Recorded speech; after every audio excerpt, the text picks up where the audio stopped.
മഹാഗുരു ശരണം. ജയ ഗണേശായ.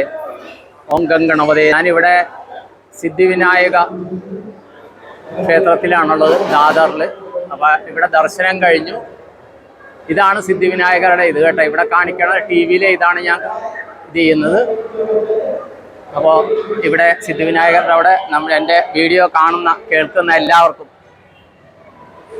എല്ലാവിധ സൗഭാഗ്യങ്ങളും ഉണ്ടാകണമെന്നും സിദ്ധി ബുദ്ധി പ്രദനായ സിദ്ധിവിനായകരുടെ അനുഗ്രഹം എല്ലാവർക്കും ഉണ്ടാകണമെന്നും അതുപോലെ എല്ലാവർക്കും കുടുംബത്തിൽ സകുടുംബം ആയുരാരോഗ്യ സൗഖ്യം സൽസന്താന സൗഭാഗ്യം ധനധാന്യ സമൃദ്ധി സർവകാര്യസിദ്ധി സർവൈശ്വര്യം സർവമനോകാമനാഭീഷ്ടവും നടക്കണമെന്നും കുട്ടികൾക്ക് നല്ല വിദ്യാഭ്യാസം ഉന്നത വിജയം അവരാഗ്രഹിക്കുന്ന രീതിയിൽ സർവീസോ പ്രൊഫഷനിലോ ഒക്കെ അവർ ജോയിൻ ചെയ്ത് അവർക്ക് നല്ലൊരു ഉത്തമ കുടുംബജീവിതവും വരുമാന മാർഗവും കിട്ടണമെന്നും എല്ലാവർക്കും സകുടുംബം എല്ലാവിധ സൗഭാഗ്യങ്ങളും ഉണ്ടാവണമെന്നും പ്രാർത്ഥിച്ചുകൊണ്ട് സങ്കല്പം ചെയ്തുകൊണ്ട് നിർത്തുന്നു. എല്ലാവർക്കും നന്ദി, നമസ്കാരം. നിങ്ങളുടെ സ്വന്തം Srinivasa Pai. All the best all. Thank you all. ജയ് ഗണേശായ. ഓം ഗംഗണപതേ നമഃ.